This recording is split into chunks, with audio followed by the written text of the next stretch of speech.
Olá a todos e todas, sejam bem-vindos às nossas aulas de psicanálise.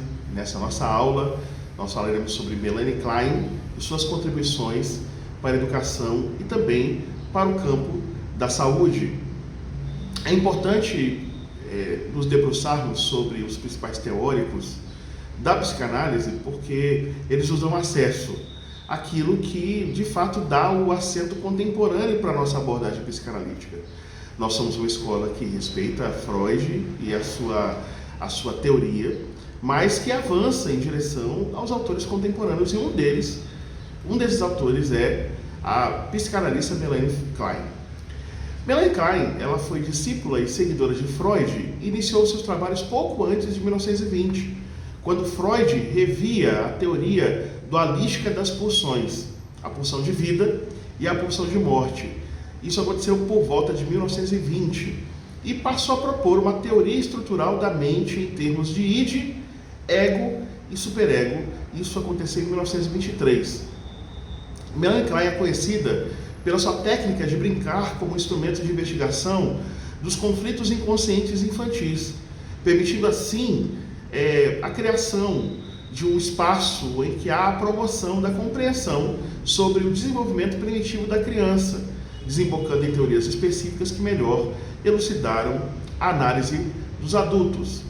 Em 1932, Melanie Klein estabeleceu o fundamento das análises que ela aplicava sobre as crianças, apontando, portanto, o complexo de Édipo e também o superego, bem como os aspectos mais primitivos do desenvolvimento infantil. Para ela, o superego era produto de uma evolução que começa na tenra infância e é vivenciado como figuras ou objetos que existem e atuam dentro do corpo da criança. Os elementos que fazem parte do ambiente da criança, a mãe, as outras pessoas, são eles introjetados e se incorporam ao self como objetos parciais, formando assim uma série de identificações favoráveis e também desfavoráveis. Em 1934, Melanie Klein propõe o conceito de posição. Posição não é um conceito estático, é um conceito dinâmico, que enfatiza a coexistência de estados primitivos com estados posteriores, devido à fixação e também à regressão. E de acordo com a organização do ego, o que nós chamamos de organização egóica, a ansiedade prevalente, as defesas e as relações objetais que o bebê vivencia, permite que ele responda aos estímulos que a ele chegam, sejam de ordem interna, sejam estímulos de ordem externa. Ela também vai defender a existência de uma posição esquizoparanoide e também uma posição depressiva.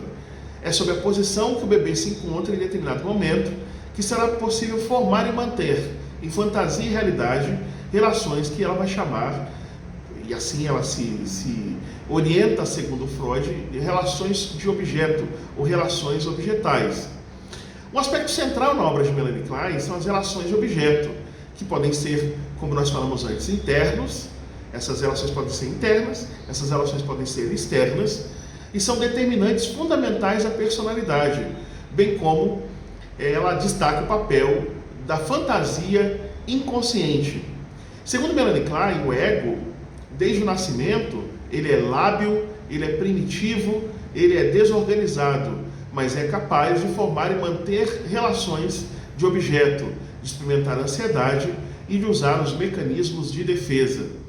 E como consequência do trabalho clínico de Melanie Klein, simultâneo com o de adultos, crianças junto de adultos, os adultos eram adultos neuróticos e crianças eram neuróticas e psicóticas, ela elaborou a hipótese de que a ansiedade de natureza psicótica é, em certa medida, parte normal do desenvolvimento infantil.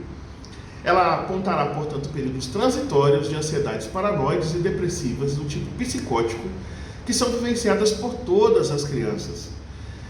Há várias contribuições que nós podemos indicar no trabalho de Melanie Klein. Muitos conceitos originais e recomendações técnicas de Melanie Klein permaneceram inalterados ao longo dos anos e permitiram a evolução da psicanálise e a expansão do seu alcance e também da sua indicação.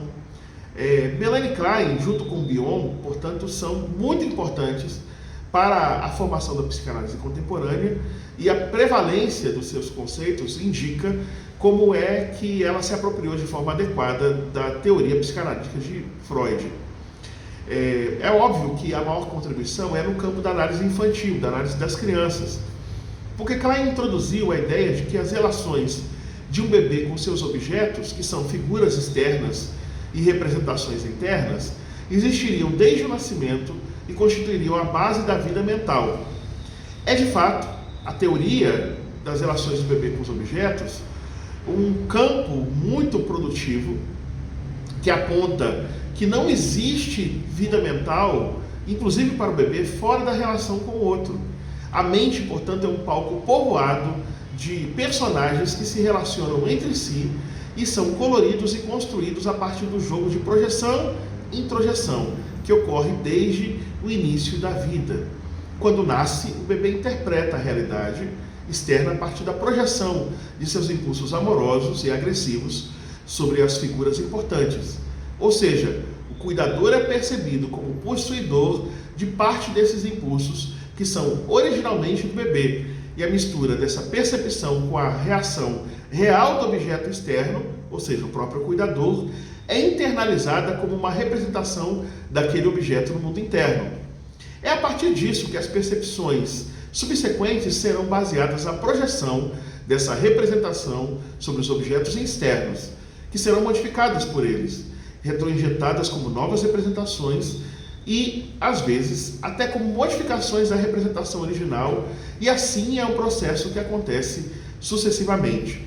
Os objetos do mundo interno, por projeção, dão significado à realidade externa, às pulsões de vida e morte, de amor e de agressão, estão misturadas e se ordenam em torno das relações de objeto, com as fantasias e angústias associadas a elas. Nós podemos então dizer que o bebê é um sujeito dotado, percebam bem, dotado de imensa capacidade perceptiva, que inicialmente conta apenas com os seus sentimentos, amor e agressividade inatos, para adivinhar a realidade externa e as intenções e os comportamentos das outras pessoas. Portanto, é inevitável que espere encontrar fora dele aquilo que ele pode perceber, sentir, experimentar em si mesmo. Logo, existe um interjogo perceptivo dinâmico, e o sujeito ele sente para adivinhar o que é sentido pelo outro. Essa chamada reação de fato do outro se mistura com aquilo que ele imagina que seja a intenção desse outro e constitui o que o sujeito percebe como realidade. Essa percepção, então, é introjetada, é gravada na memória como um padrão possível de relacionamento. A introjeção, ou imagem interna daquela possibilidade de relação, contém as atitudes e os comportamentos percebidos, mas também os sentimentos experienciados e o estado emocional que resultou dessa vivência. Esse processo se repete ao longo da vida, resultando nas inúmeras relações objetais que compõem o mundo interior, o que Melanie Klein chama de mundo interno. Logo, a transferência tem um sentido menos asséptico, na medida em que o conteúdo projetado ele será modificado pela relação do analista, que nunca estará completamente livre da projeção e das suas próprias relações objetais. Obviamente, na medida do possível, a análise pessoal do analista e a constante auto-observação pretendem que o analisado entenda e signifique o que está passando nesse jogo de projeções. Com a evolução desses conceitos, o entendimento do mecanismo da identificação projetiva, que é descrito por Klein em 1946, a relação terapêutica passa a ser não apenas o meio de compreender a realidade psíquica do paciente como um instrumento para modificá-la por meio da introjeção de relações de objetos mais salutares. Klein introduz um novo conceito importante que tem grande relevância para a psicanálise, a noção de posição depressiva e posição esquizoparanoide. O funcionamento da mente de todos os indivíduos oscila entre esses dois estados. Na posição esquizoparanoide, é preponderante, nos primeiros 3 meses de vida, inclusive, os objetos distorcidos e fantasiados que são percebidos como exclusivamente bons ou exclusivamente maus. Esse processo ocorre por meio de um mecanismo de defesa, chamado cisão, e tem a finalidade de proteger os bons objetos, que são idealizados e continentes dos impulsos amorosos, e também o self da agressividade projetada dos maus objetos, vivenciados, percebidos como persecutórios. É uma manifestação da divisão das necessidades do ego. Na posição depressiva, no entanto, tanto os objetos internos quanto os objetos externos estão mais integrados, contendo aspectos bons e maus, e, portanto, mais próximos da realidade. A posição depressiva seria resultado da percepção dessa integração em oposição à idealização e à onipotência quando a cisão diz respeito ao self. Para Klein, a relação com os cuidadores no início da vida seria a pedra angular da vida mental. Surge então a ideia de que a mente é povoada por modelos de relações com o outro, sendo essa relação com o outro, esse outro o objeto, e consigo mesmo, que é o que vai ser chamado de self na teoria de Melanie Klein. Essas relações são construídas desde o nascimento e reconstruídas ao longo de toda a vida, a partir de projeções e introjeções de impulsos amorosos e de impulsos agressivos. Esses modelos são utilizados permanentemente para aprender a realidade. Klein introduziu a ideia de que o sujeito oscila entre dois estados emocionais: a posição esquizoparanoide, em que o amor e o ódio estão dissociados, e a posição depressiva, quando se percebe que o mesmo objeto ou self contém aspectos positivos e aspectos negativos. Sendo assim, nós podemos perceber um esquema conceitual de objeto bom e de objeto mau. A pulsão da vida estaria ligado à projeção, em que o objeto bom e gratificante é percebido como elemento vital. Um exemplo é o seio, oferecido pela mãe ao seu filho, e isso é entendido como algo bom e gratificante, e esse isso que eu digo é o seio. E há uma introjeção, que é de amor e satisfação. Portanto, o aspecto externo, que é o seio, estabelece uma relação objetal daquilo que é bom e gratificante, e é internalizado, é introjetado como algo relacionado a amor e satisfação no bebê. Na pulsão de morte, o mesmo objeto que é o seio pode ser compreendido como mau e perseguidor, e aí isso provoca a defesa, que é a agressividade, que é introjetada. Logo, nós podemos perceber que há conceitos fundamentais da teoria kleiniana que ajudam a compreender não apenas a psicanálise aplicada à primeira infância, mas também a percepção da permanência dessas questões na vida adulta.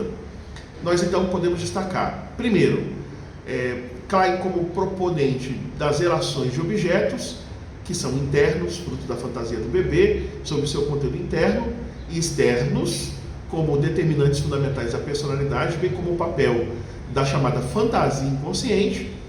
Fantasia inconsciente, que é um outro conceito de Klein, que é a expressão mental das pulsões, correspondente a todo impulso experimentado pelo bebê, permitindo a satisfação momentânea de um desconforto ou a reação com ataques destrutivos. As fantasias inconscientes são influenciadas e influenciam as experiências da realidade com as quais está em constante interação, não restringindo ao meio de fuga, mas sim objetivando a satisfação de impulsos instintuais. Além disso, a gratificação oriunda da fantasia age como defesa contra a realidade externa e interna do bebê. As fantasias, originalmente guiadas pelo princípio do prazer, e esse princípio do prazer é o princípio encontrado lá em Freud, permitem ao bebê fazer face às sensações de desconforto, angústia, destruição, culpa, mas, aos poucos, o sentido de realidade vai operando mais plenamente, aproximando os objetos internos, fantasiados, das pessoas e coisas reais, do mundo externo. Com o progressivo desenvolvimento do bebê, o princípio da realidade vai se interpondo ao do prazer, dando origem às funções mentais mais elevadas, como o pensar. Outro conceito importante de Klein é o conceito de ego. Klein discorda da importância que Freud dá ao conceito de id, e baseia sua teoria na capacidade precoce do ego de perceber as forças destrutivas e amorosas e manejá-las por meio das defesas: dissociação, introjeção e projeção. 3 mecanismos de defesa, que podem ser percebidos inclusive na teoria freudiana. Existe um ego desde o nascimento, ego esse que está desordenado, desorganizado, mas é suficientemente forte para provocar no bebê ansiedade, para fazer com que ele utilize mecanismos de defesa, para que ele forme relações objetais precoces, tanto na fantasia quanto na realidade.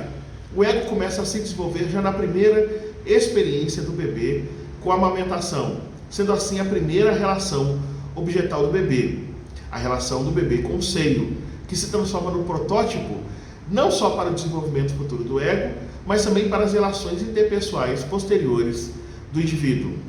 Neste caso, o superego, na experiência de Klein, analisando crianças pequenas, difere de Freud em 3 aspectos. Primeiro, o superego surge bem mais cedo. Segundo, o superego não é fruto do complexo de Édipo, e o superego é muito mais severo e cruel do que foi admitido pelo próprio Freud.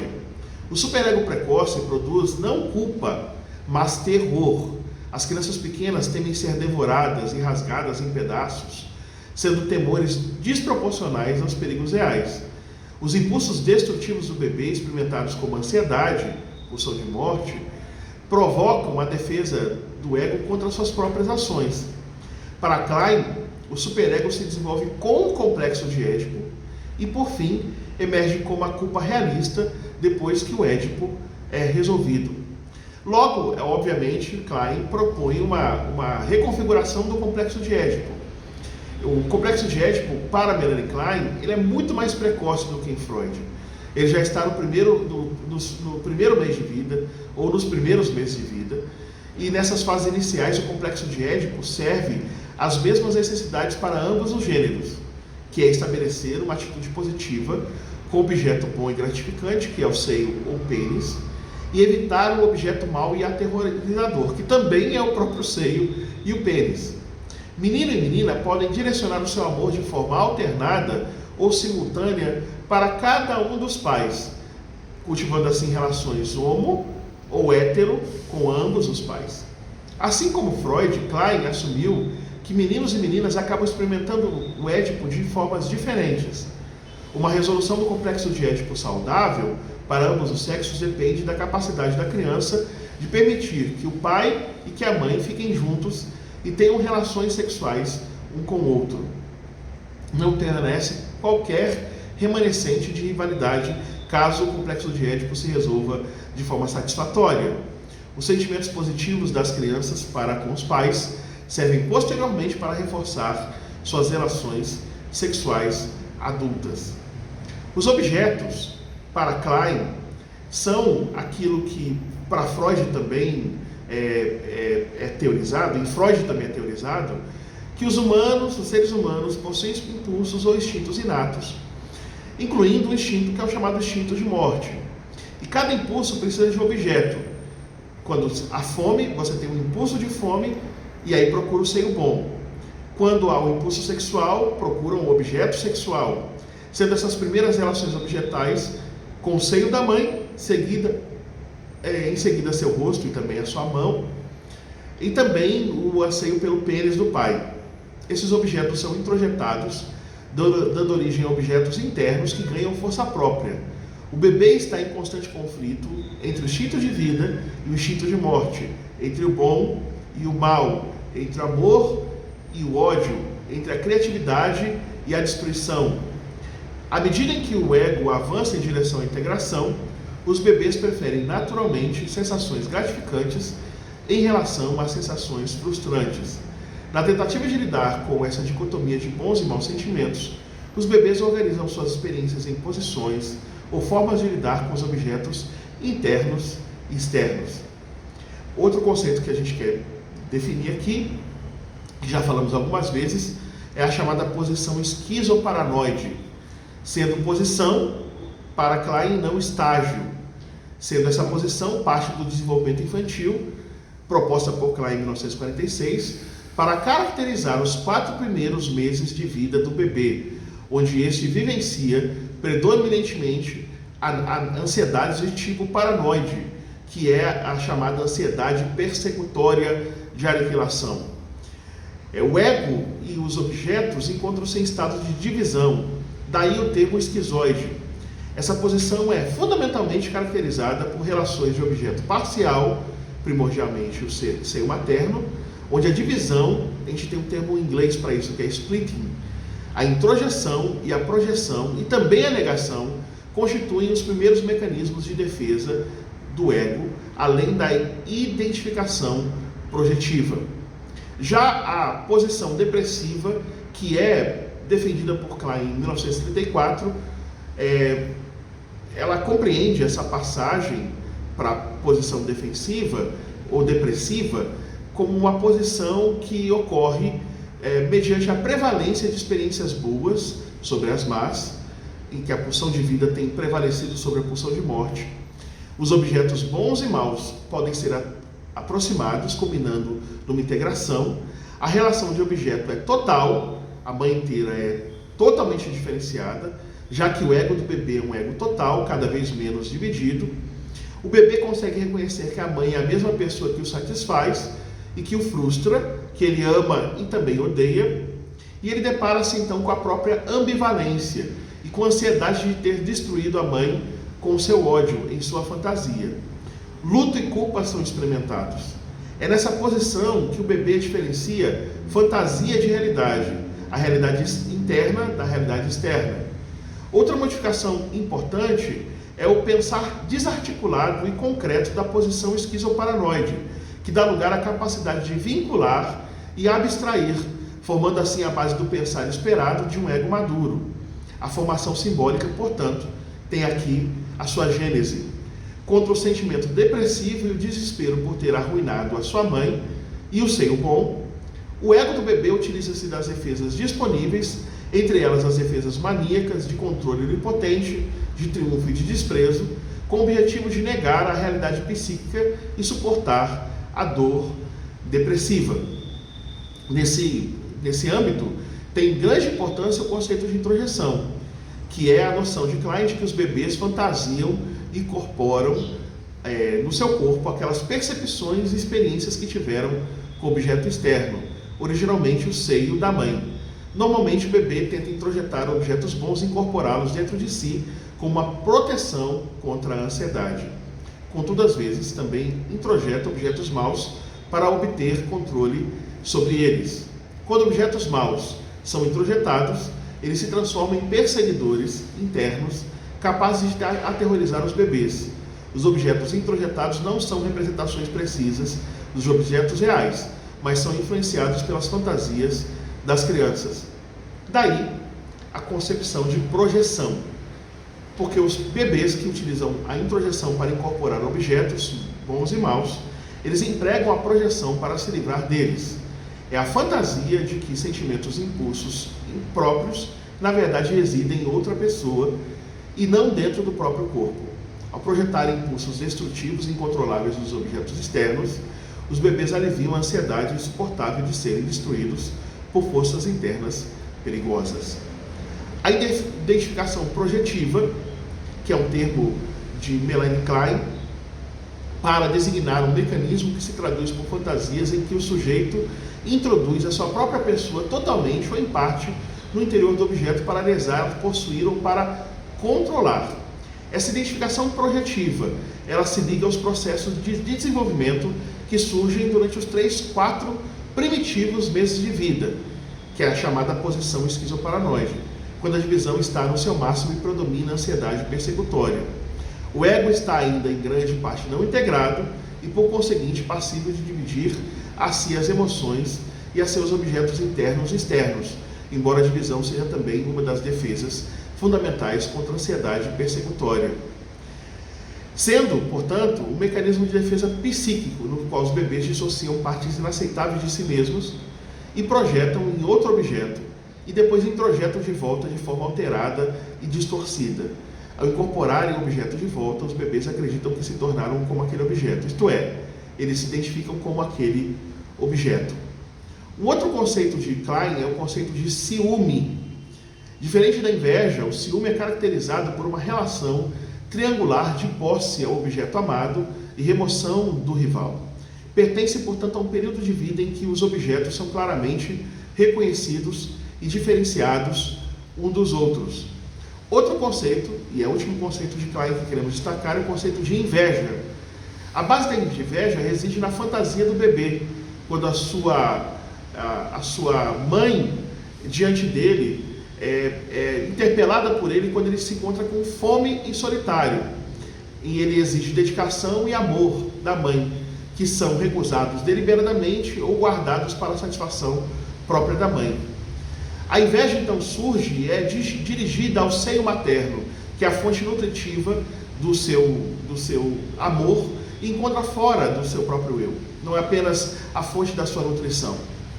Portanto, essa relação é experimentada em termos de objetos parciais e considerada como a mais primitiva externalização da pulsão de morte por atacar a fonte de vida.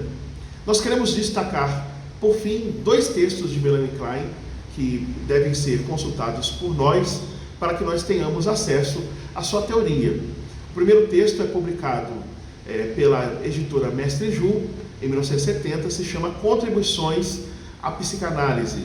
É um texto de 1921, que junto com O Sentimento de Solidão, o texto de 1963, publicado no Brasil pela Imago em 1975, constituem os 2 textos fundamentais para termos acesso a essas teorias de Melanie Klein. Nós também podemos consultar a obra de Laplanche e Pontalis, de 1967, Vocabulário de Psicanálise, publicado pela Martins Fontes em 1991, e também um texto de Siegel, de 1979, As Ideias de Melanie Klein, publicada pela Cultrix, editora Cultrix, em 1983. Essas obras elas ajudam a dar acesso mais profundo a essas questões que foram destacadas em nossa aula. Nós vamos passar em seguida ao exercício proposto, e esse exercício você pode fazê-lo a partir desses conceitos indicados na nossa aula de hoje. Agradeço a atenção de todos e todas, e nós vamos nos encontrar, portanto, na nossa sessão prática, que é a sessão de exercícios, para fazermos a aplicação dos conceitos de Melanie Klein.